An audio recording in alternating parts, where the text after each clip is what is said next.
Entendi. A cabeça ficou legal quando vocês foram eliminados?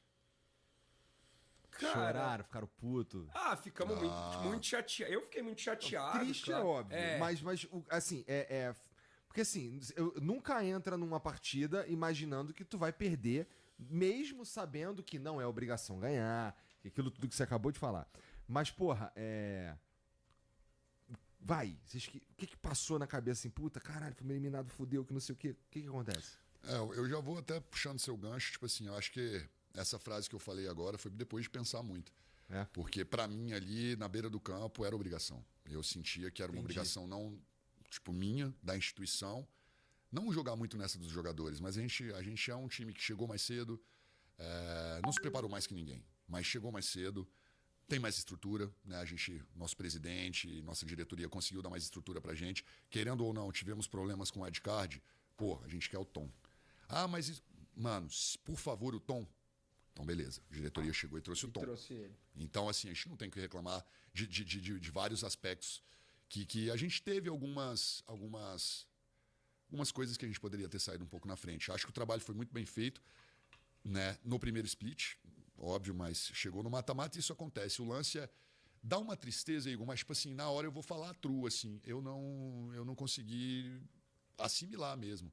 Você chega no vestiário, até porque na final também, claro que a gente se emociona um pouco, sai as lágrimas e tal, mas no final das contas você tem que ter palavras confortantes, né, de apoio, principalmente para os atletas. E a gente tentou manter a cabeça no lugar a todo tempo ali, falou palavras boas. Eu acabo falando do mercado, que eu não achei justo, talvez seja nosso último encontro no vestiário, e eu não falar que talvez a gente não vai estar mais junto, né? Então, porque eu já sabia um pouco antes que esse mercado ia acontecer. Então eu falo, pode ser que seja a última vez que a gente, né, alguns de vocês a gente esteja se vendo, mas muito orgulho e tal. E, cara, pra mim foi uma nuvem. Os 3 dias passaram muito rápidos. Eu gosto de ler tudo. Eu não fico respondendo e tudo mais. Mas eu fui, no primeiro dia eu falei, quer saber? Eu não consigo dormir, eu não consigo assistir TV. Eu fui e li todas as mensagens do Twitter e do Instagram. Já pra mim... Pra ficar puto. Eu falei, é isso. Agora, meu editor, é com você. O editor não botou a porra a Croácia elimina o Brasil. E aí a galera... Ele bota... Eu tava no jogo, eu não tinha como estar editando o vídeo. E aí ele já faz a edição, como sempre tem no final dos jogos. Só que aí ele bota, tipo... Aí tem aquele... A Croácia elimina o Brasil e não sei o quê. Um vídeo triste, um som triste. Meu irmão, a galera começou... Você tá pensando que o seu time jogou igual ao Brasil? Você não foi só 4 minutinhos, não. Vocês apanharam o segundo tempo inteiro. E, meu irmão, começaram a brigar já por causa do áudio do vídeo. Aí eu falei, mano, beleza. É melhor ficar longe 2, 3 dias. Isso era no sábado. Aí na segunda-feira voltei e fiz live. A gente faz live todo dia. O Apoca até abriu mais cedo pra fazer. É triste, mas a gente tem que seguir, velho. Ainda mais a gente que faz live. Se a gente se esconder, é pior ainda, né, Apoca? Eu acho que eu fiquei muito triste, mas muito pelos jogadores. Eu acho que ali... tô falando também com humildade. Eu já competi muito, né? CS, cara, fora de casa. Muitas vezes a gente ganhava... estando no Canadá, estando na Sérvia, e perdia também estando longe. Então sempre foi uma coisa que eu sempre tive que priorizar muito essa questão de grupo mesmo, da gente se manter unido. E um pouco do que o Vamp falou, eu fui sentindo. Primeiro porque eu acho que no futebol é impossível você só ganhar. Sim, e a gente teve 3 campeonatos, 2 títulos, 3 finais... Tipo assim, a gente tinha, sei lá, a nossa estatística antes de começar a Kings League Brasil, a gente tinha perdido acho que um jogo, né? Um jogo. A gente tinha perdido um jogo, que foi a final do Mundial de Clubes, que a gente teve que jogar 2 jogos seguidos. A gente jogou a semifinal, subiu pro vestiário e jogou a final. Foi um dos jogos que a gente perdeu. Depois a gente foi campeão da Supercopa no Pacaembu, campeão mundial lá em Turim, lá na Itália. E aí a gente começa o campeonato bem, etc. Então assim...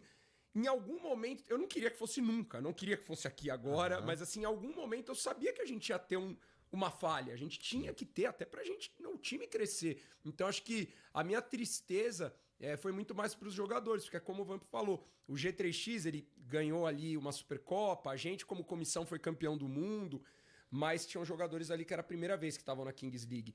E essa sensação... é algo que acho que a gente pode falar aberto, porque não tem um culpado. É uma coisa que foi feito às vezes indiretamente, às vezes a gente passou do ponto em algumas vezes, que é colocar o G3X como se ele fosse algo muito a mais do que a Kings League. Se a gente pudesse jogar com 6 wildcards, aí, meu amigo, aí sim a gente seria o Real Madrid da Kings League. Mas a gente só pode jogar com 3. O seu time com 3, o outro time com 3. 10 draftados. Então, assim, a gente também não... A gente tem que entender esse processo e principalmente para os jogadores. Os jogadores ficaram muito chateados, né? Choraram muito, ficaram muito tristes, porque a cobrança no G3X ela é muito grande. O abraço é muito grande, mas a cobrança é muito grande. E eu acredito que a gente conseguiu ser um bom escudo no sentido de, pelo menos, a gente conversar um pouco sobre isso com a galera, né? Cobrar pode cobrar, a gente errou. Mais do que eles. Mas não passar do ponto. Não passar do ponto que esses caras eles vão continuar a Kings League. Calma, o G3X vai continuar, galera. A gente foi eliminado, não vale nada, mas a gente foi eliminado com 70% de aproveitamento. Esses caras não são os bagre. Eles ganharam 7 jogos. Né? Inclusive, ganharam do finalista de 9-1. Então, assim, eles fizeram alguma coisinha, esses jogadores fizeram. Então tem que ter essa calma também. Só que agora, para finalizar, o crédito nosso que tava aqui, tá aqui, né? Então agora a próxima tem que chegar, que senão não dá. Bom, mas o próximo split começa em outubro? Eu acredito que eles têm falado outubro, mas aí todas as movimentações começam ali para final de agosto, né?